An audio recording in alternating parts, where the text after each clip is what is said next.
Hello नमस्कार, आप सभी का मुकेश बैरागी एकेडमी में बहुत बहुत स्वागत है। हम राजस्थान माध्यमिक शिक्षा बोर्ड की कक्षा 9th की बुक पढ़ रहे थे। उसके अंतर्गत आज का टॉपिक है राजस्थान का एकीकरण। इसके अंतर्गत हमने 5 टॉपिक पढ़ लिए जो प्लेलिस्ट में लगे हुए हैं। अगर आपने पहले वो नहीं देखे हो तो सबसे पहले उनको देखें और एक एक करके इसमें 7 टॉपिक दिए गए हैं तो सातों को जरूर पढ़ें। माध्यमिक शिक्षा बोर्ड की इन मूल पुस्तकों को एक बार जरूर पढ़ें। तो पढ़ते हैं राजस्थान का एकीकरण।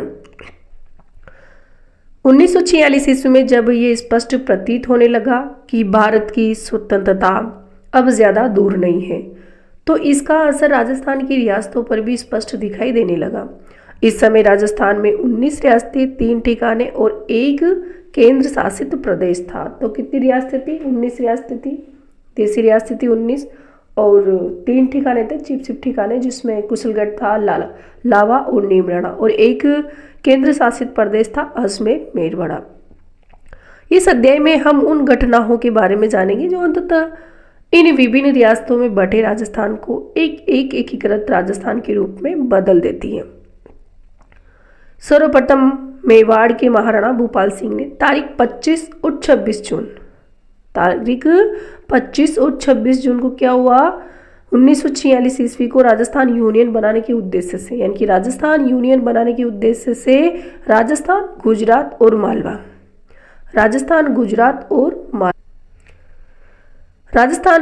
और मालवा के राजाओं का एक सम्मेलन उदयपुर में बुलाया। कहाँ पे बुलाया? उदयपुर में। किसने? तो मेवाड़ के महाराणा भूपाल सिंह ने। इस सम्मेलन में 22 राजा महाराजा उपस्थित थे। इसमें महाराणा ने राजस्थान संघ की निर्माण की योजना प्रस्तुत की। राजाओं ने महाराणा की योजना पर विचार करने का वादा किया। महाराणा को अपने प्रस्तावों का अमली जामा पहनाने की धुन बनी रही। उन्होंने सुप्रसिद्ध संविधान वेता के मुंशी को अपना संवैधानिक सलाहकार नियुक्त किया। तो इसका संवैधानिक सलाहकार किसने को नियुक्त किया? तो के मुंशी को। मुंशी की सलाह पर महाराणा ने उक्त राजाओं को एक और सम्मेलन यानी कि तारीख 23 मई 1947 ईस्वी को उदयपुर में आमंत्रित किया। महाराणा ने सम्मेलन में राजाओं को चेतावनी दी कि हम लोगों ने मिलकर अपनी रियासतों की यूनियन ही नहीं बनाई तो सभी रियासतें तो प्रांतों के समकक्ष नहीं है, निश्चित रूप से समाप्त हो जाएगी। अगर हमने यूनियन नहीं बनाई तो जितने भी रियासतें हैं वो प्रांतों के समकक्ष नहीं है, तो क्या हो जाएगी? समाप्त हो जाएगी। मुंशी ने भी इस सम्मेलन में महाराणा की योजना का जोरदार समर्थन किया, किंतु अंतिम रूप से कोई लाभकारी परिणाम सामने नहीं आया। जयपुर के महाराजा मानसिंह की स्वीकृति से वहां के दीवान सर वीटी कृष्णामाचारी ने भी प्रदेश के शासकों को उनके प्रतिनिधियों का एक सम्मेलन बुलाया। उस समय जयपुर के महाराजा कौन थे? तो मानसिंह। इन्होंने भी स्वीकृति दी और वहां के दीवान सर वीटी कृष्णामाचारी ने भी प्रदेश के शासकों और उनके प्रतिनिधियों का एक सम्मेलन बुलाया। इस सम्मेलन में उन्होंने प्रस्ताव रखा कि प्रदेश की रियासतों का एक ऐसा संघ बनाया जाए जिसमें हाई कोर्ट, उच्च शिक्षा, पुलिस आदि के विषय को सौंप दिए जाए और शेष इसे इकाइयों के पास रहे। उन्होंने सम्मेलन को यह भी कहा कि यदि हम यह प्रस्ताव स्वीकार न हो तो समस्या का दूसरा हल यह है कि प्रदेश की जो रियासतें अपना पृथक अस्तित्व रखने की क्षमता नहीं रखती वे पड़ोस की बड़ी रियासतों में मिल जाए। परंतु सम्मेलन बिना किसी निर्णय पर पहुंचे ही समाप्त हो गया। सबसे पहले है मत्स्य संघ का निर्माण। देश के विभाजन के समय भारतीय उपमहाद्वीप में भीषण सांप्रदायिक दंगे भड़क उठे। अलवर और भरतपुर की रियासतें भी इन दंगों से नहीं बच सकी।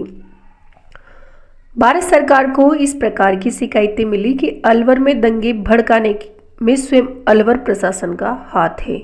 भारत सरकार ने 7 फरवरी को महाराजा अलवर और डॉक्टर खर्रे को दिल्ली में नजरबंद कर दिया और अलवर का प्रशासन अपने हाथ में ले लिया।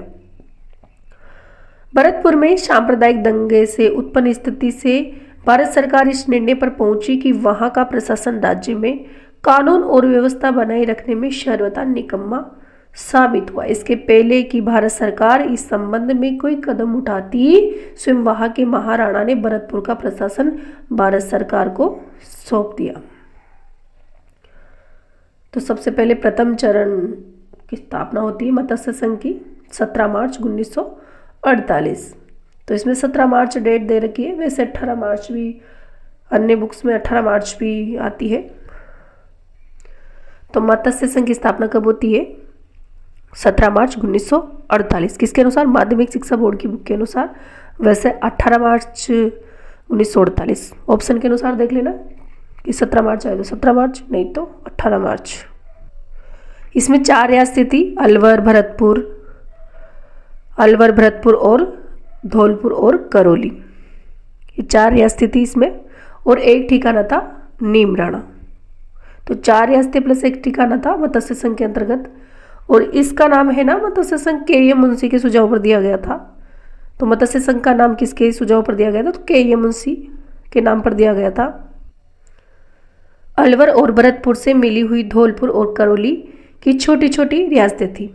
ये चारों रियासत भारत सरकार द्वारा निर्धारित मापदंड के अनुसार पृथक अस्तित्व बनाए रखने योग्य नहीं थी। अतः इन चारों ने मिलकर मत्स्य संघ बना लिया। इस नए राज्य का उद्घाटन भारत सरकार के मंत्री एनवी गौडगिल ने 17 मार्च 1948 को किया। Extraordinary gazette of United State of Matsya Sangh दिनांक 17 मार्च 1948।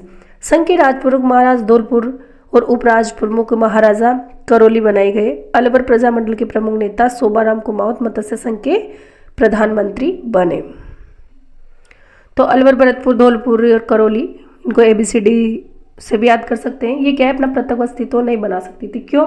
क्योंकि रियासती विभाग के अनुसार केवल वे रियासतें अपना स्वतंत्र अस्तित्व या पृथक अस्तित्व बना सकती थी जिनकी वार्षिक आय 1 करोड़ व जनसंख्या 10 लाख या इससे अधिक हो। और ऐसी तो राजस्थान में उस समय 4 रियासतें थी, बीकानेर, जयपुर, उदयपुर और जोधपुर। बीकानेर, जयपुर, उदयपुर और जोधपुर उस समय ऐसी 4 रियासतें थी जो अपना पृथक अस्तित्व बनाए रख सकती थी, बाकी नहीं। और मत्स्य संघ का नाम किसके सुझाव पर दिया गया? तो कन्हैयालाल माणिक्यलाल मुंशी, यानी कि के मुंशी के सुझाव पर। वैसे तो अलवर सबसे बड़ी रियासत थी, अलवर तो, लेकिन है ना यहाँ के महाराजा तेज सिंह थे जो, और अलवर के दीवान NB पर है ना महात्मा गांधी की हत्या का आरोप लगा हुआ था, षड्यंत्र का। इसलिए वहाँ की सरकार ने इनको है ना 1948 में दिल्ली बुलाकर वहाँ नजरबंद किया गया था, इसलिए इनको नहीं बनाया गया। राज प्रमुख इनको नहीं बनाया गया क्योंकि राज प्रमुख भी सबसे बड़ा संवैधानिक मुखिया का पद होता था। और भरतपुर के महाराजा, उसके बाद भरतपुर रियासत थी, तो भरतपुर के महाराजा बजरेंद्र सिंह थे उस समय, तो उनके ऊपर भी सांप्रदायिक दंगे भड़काने का आरोप था, तो उनको भी नहीं बनाया गया। तो फिर किसको बनाया गया? राज प्रमुख उदयभान सिंह, जो कहाँ के थे? धौलपुर के महाराजा उदयभान सिंह को बनाया गया था। और उपराज प्रमुख करौली को बनाया गया था तेज सिंह, जो उपराज प्रमुख बनाया गया था। उपराज प्रमुख किसको बनाया गया था? तो करौली को। करौली के कौन थे उस समय? महाराजा गणेश पाल सिंह। उपराज प्रमुख करौली के महाराजा गणेश पाल सिंह को। और राजधानी क्या बनाई गई थी? अलवर बनाई गई थी। और है ना सोबाराम कुमावत जो मत्स्य संघ के प्रधानमंत्री बने थे। तो मत्स्य संघ के प्रधानमंत्री कौन थे? अलवर प्रजामंडल के प्रमुख नेता थे सोबाराम कुमावत। अगला है सेकंड चरण, जो राजस्थान संघ का निर्माण। इसको क्या नाम दिया गया? राजस्थान संघ या फिर पूर्वी राजस्थान। और ये कब हुआ था? 25 मार्च 1948 को अस्तित्व में आया था। इसमें टोटल 9 रियासतें और एक ठिकाना था।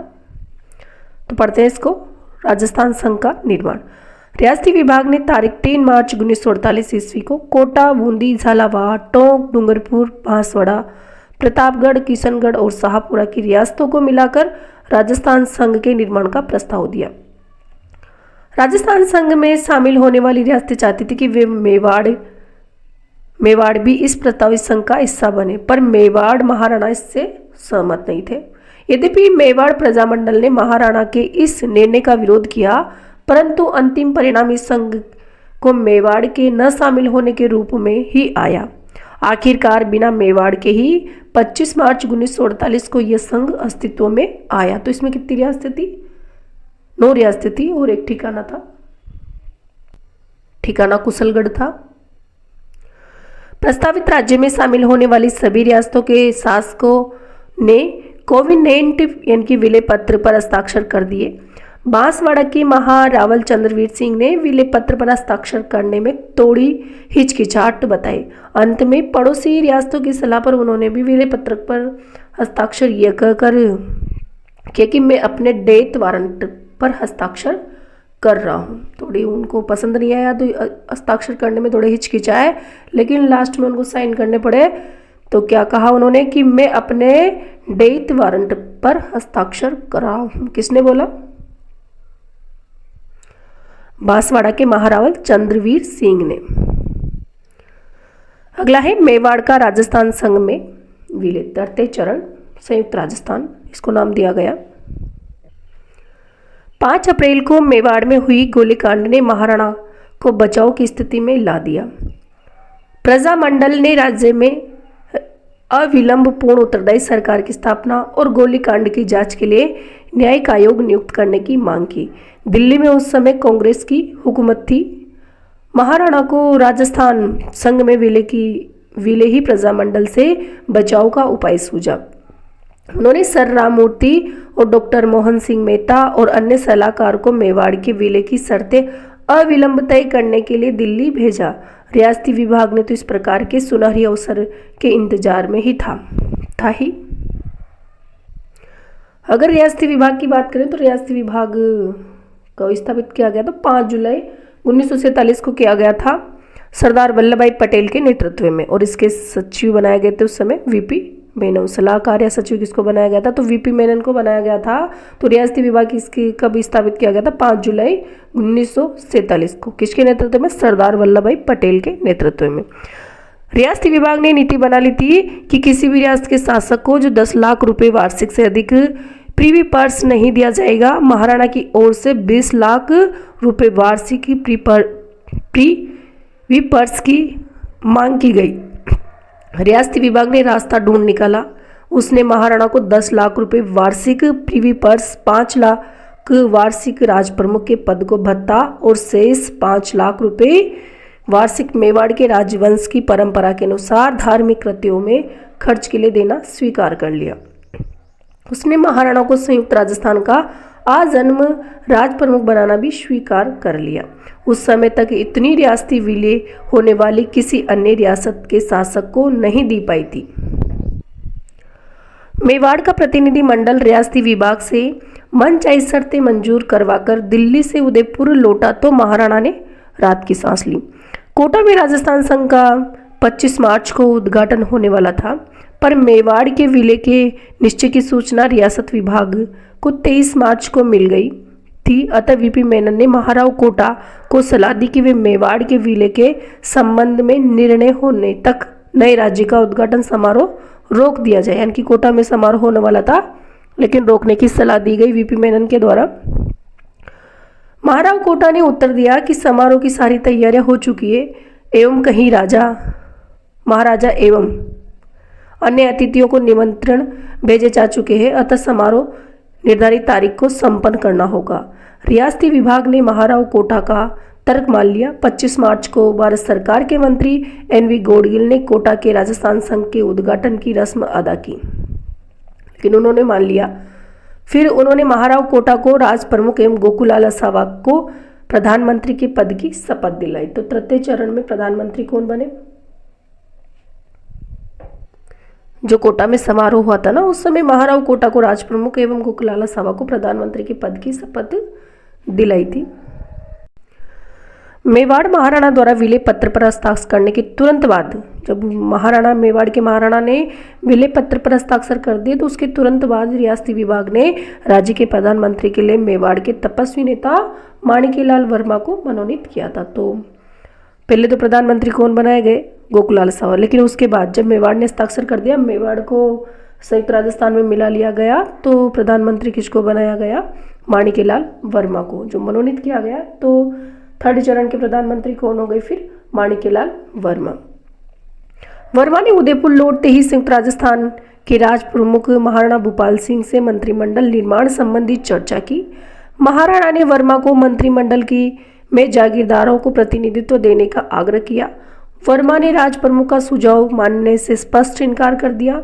नए राज्य के बनते ही वैधानिक संकट पैदा हो गया और 18 अप्रैल 1948 को पंडित नेहरू संयुक्त राजस्थान का उद्घाटन करने हेतु उदयपुर पहुंचे।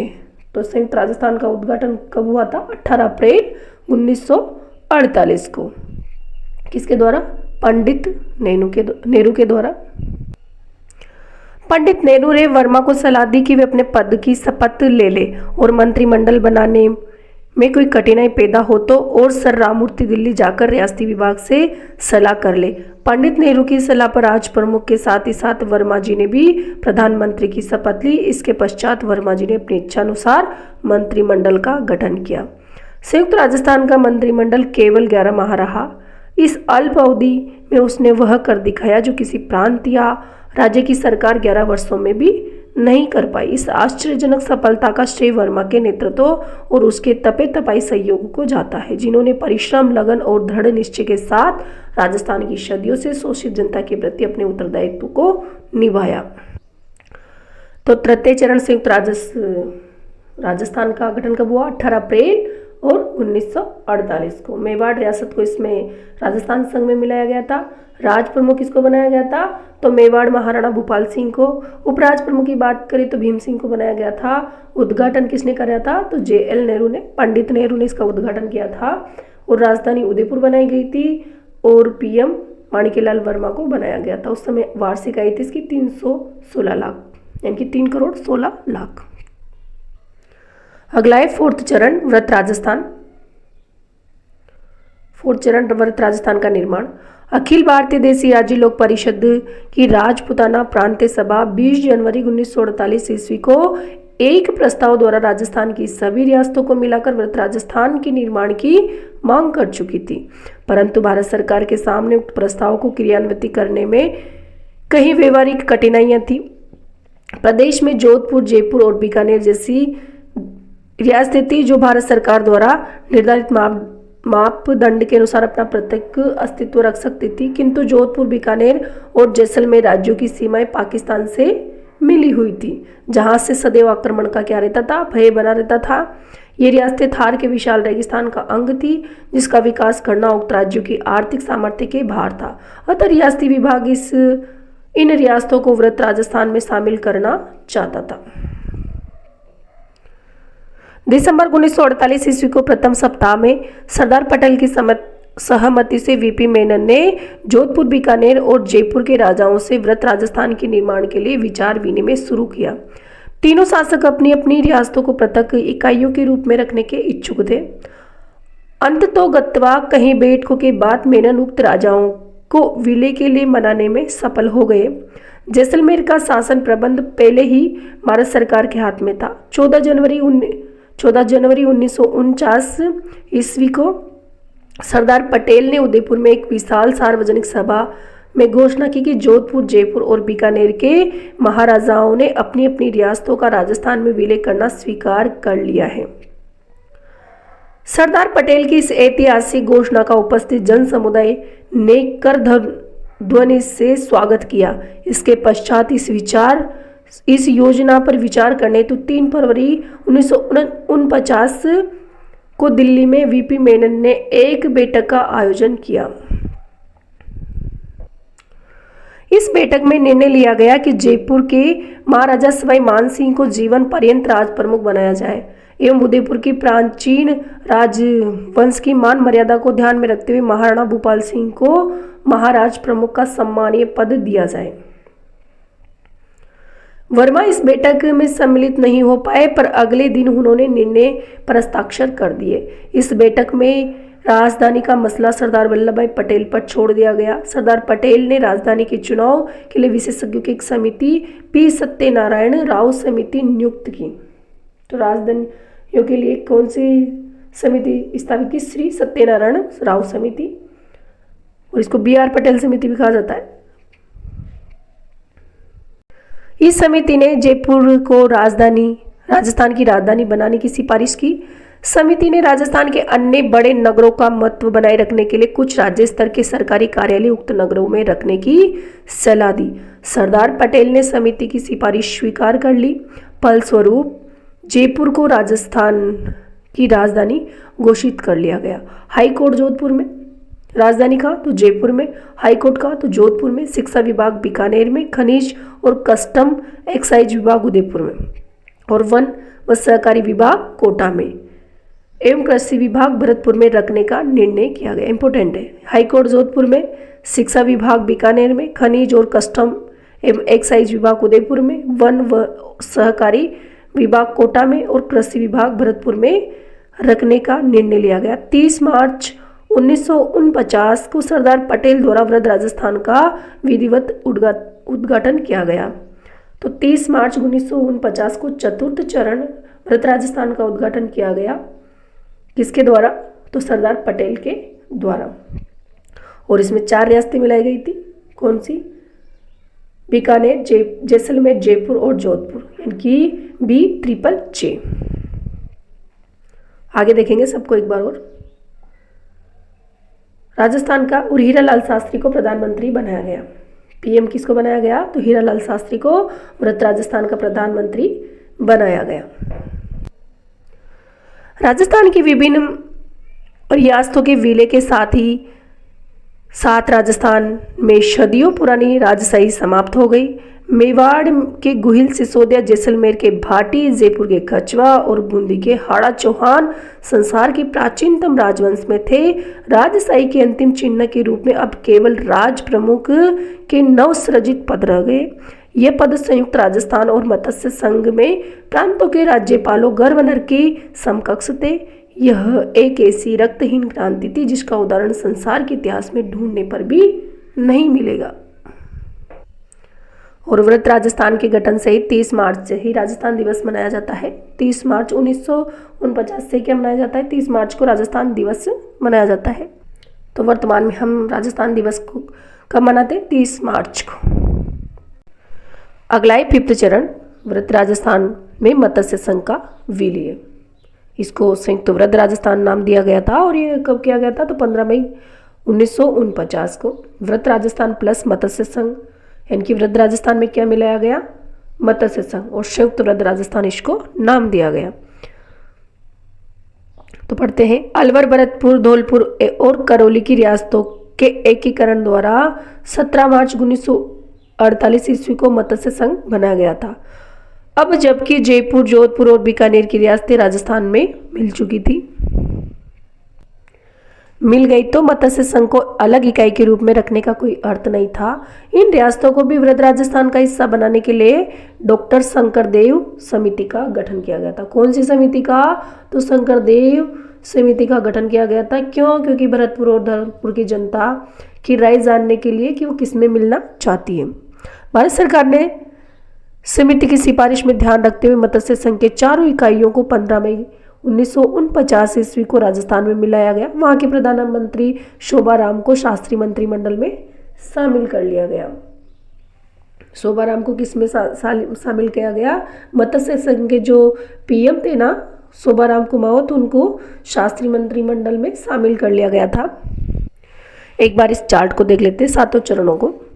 प्रथम चरण था जो मत्स्य संघ था, इसमें अलवर, भरतपुर, धौलपुर और करौली 4 रियासतें थी। कितने? तो 4 और 1 ठिकाना था। 4 रियासतें प्लस 1 ठिकाना। कौन सा था? नीमराणा। 17 मार्च 1948।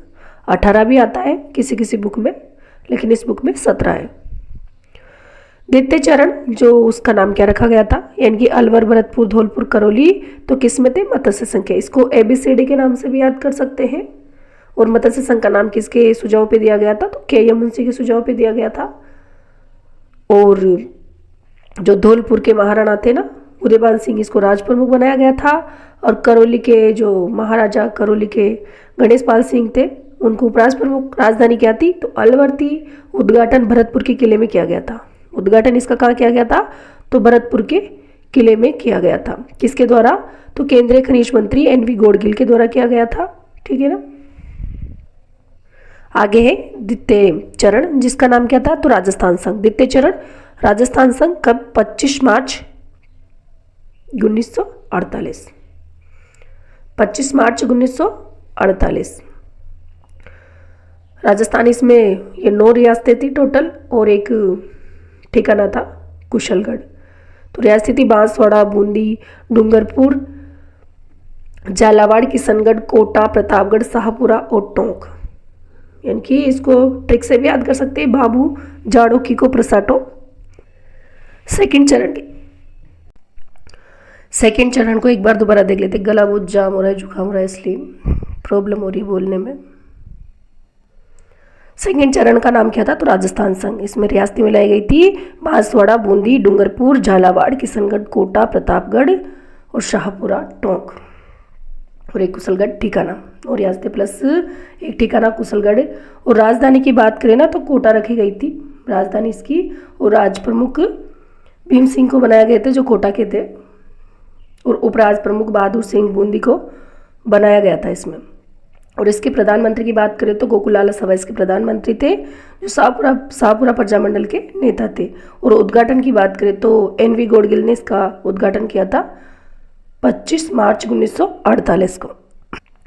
तृतीय चरण का नाम क्या था? तो संयुक्त राजस्थान संघ। इसमें उदयपुर को राजस्थान संघ में मिला लिया था, तो इसका नाम दे दिया था संयुक्त राजस्थान संघ। 18 अप्रैल 1948 ईस्वी को इसका गठन किया गया था।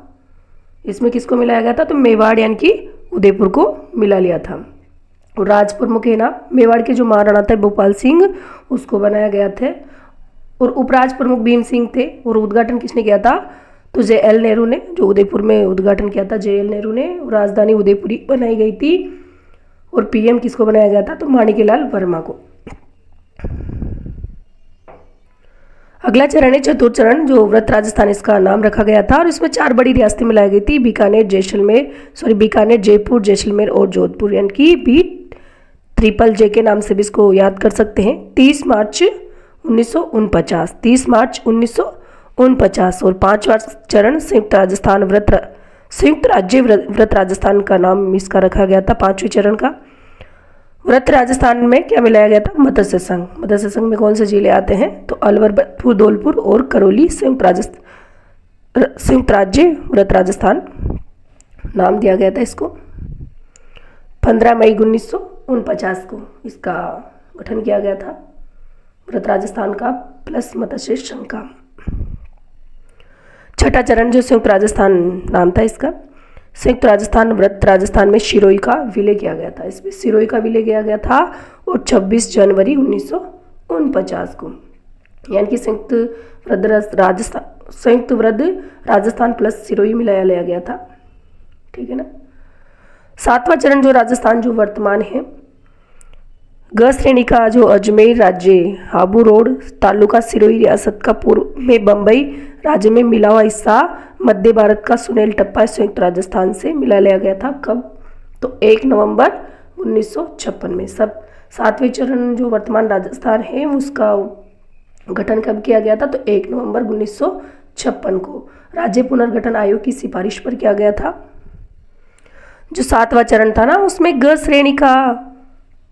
श्रेणी का था अजमेर मेरवाड़ा राज्य और आबू रोड यानी कि माउंट आबू दिलवाड़ा और अजमेर मेरवाड़ा और सुनेल टप्पा। जो सुनेल टप्पा का कहाँ पे था? तो मंदसौर जिले की मानपुरा तहसील का गांव था, उसको है ना राजस्थान में विलय कर लिया गया था।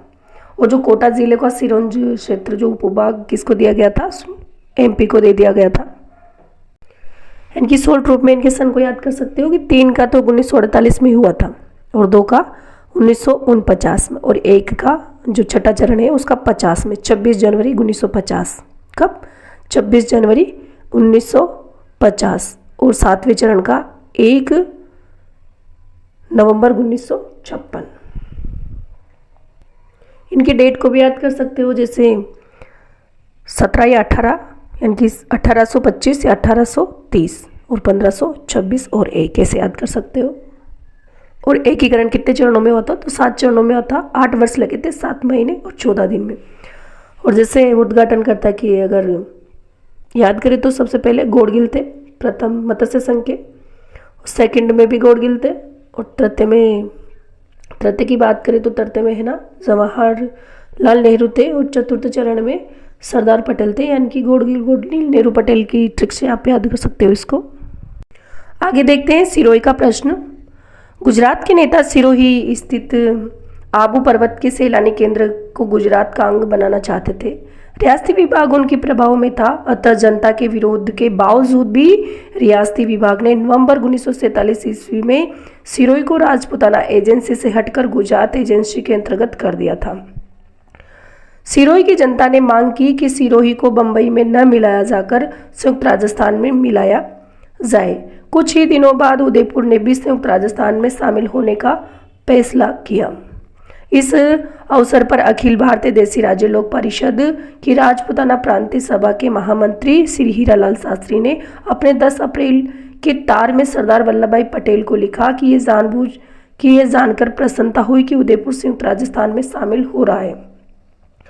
इससे सिरोही का राजस्थान में शामिल होना और भी अवश्यंभावी हो गया है कि हमारे लिए सिरोही का अर्थ, यानी कि हमारे लिए सिरोही का अर्थ क्या है? गोकुल भाई भट्ट।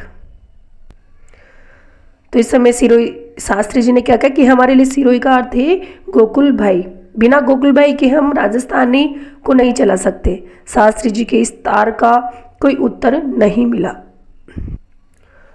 18 अप्रैल को संयुक्त राजस्थान के उद्घाटन के अवसर पर उदयपुर में राजस्थान के कार्यकर्ताओं का एक शिष्टमंडल पंडित जवाहरलाल नेहरू से मिला और उनको सिरोही के संबंध में प्रदेश की जनता की भावनाओं से अवगत कराया। पंडित नेहरू ने इस संबंध में सरदार पटेल से बातचीत की, किंतु फिर भी सरदार पटेल ने गोकुल भाई भट्ट के जन्म स्थान हाथल व कुछ अन्य स्थानों को छोड़कर शेष सिरोही गुजरात में शामिल कर लिया। इस निर्णय के फलस्वरूप सिरोही में व्यापक आंदोलन उठ खड़ा हुआ। यह आंदोलन तब समाप्त हुआ जब भारत सरकार ने अपने निर्णय पर पुनर्विचार करने का आश्वासन दिया। राजस्थान के साथ किए गए इस अन्याय का निराकरण 1 नवंबर 1956 को हुआ, जब राज्य पुनर्गठन आयोग की सिफारिश के आधार पर सिरोही को माउंट आबू वाला इलाका पुनः गुजरात से निकालकर राजस्थान में मिलाया गया। अजमेर का विलय। अखिल भारतीय देसी राज्य लोक परिषद की राजपुताना प्रांतीय सभा की सदैव ये मांग रही थी कि वृत्त राजस्थान में न केवल प्रांत की सभी रियासतें वरन अजमेर का इलाका भी शामिल हो। अजमेर कांग्रेस नेतृत्व कभी इस पक्ष में नहीं रहा। सन 1952 के आम चुनाव के बाद वह हरिभाऊ उपाध्याय के नेतृत्व में कांग्रेस मंत्रिमंडल बन चुका था। अब तो वहां का नेतृत्व दलील देने लगा कि प्रशासन की दृष्टि से छोटे राज्य ही बनाए रखना उचित है, किंतु राज्य पुनर्गठन ने अजमेर के नेताओं के इस तर्क को स्वीकार नहीं किया और सिफारिश की कि उसे राजस्थान में मिला देना चाहिए। तदनुसार 1 नवंबर 1956 को माउंट आबू क्षेत्र के साथ ही अजमेर मेरवाड़ा भी राजस्थान में मिला दिया गया। इस प्रकार राजस्थान के निर्माण में जो प्रक्रिया मार्च 1948 में शुरू हुई थी वह 1 नवंबर 1956 को संपूर्ण हुई और राजस्थान एकीकरण में 7 चरण थे और 7 चरण में है ना 8 वर्ष 7 माह और 14 दिन का समय लगा था। ठीक है ना। तो ये था आज का टॉपिक, राजस्थान में एकीकरण किसके अनुसार? राजस्थान माध्यमिक शिक्षा बोर्ड की बुक के अनुसार। तो वीडियो देखने के लिए आपको बहुत बहुत धन्यवाद। अगर वीडियो पसंद आए तो लाइक करें, शेयर करें और कमेंट बॉक्स में कमेंट भी करें कि बुक कितनी उपयोगी है आपके लिए, और चैनल को सब्सक्राइब भी करें। Thank you.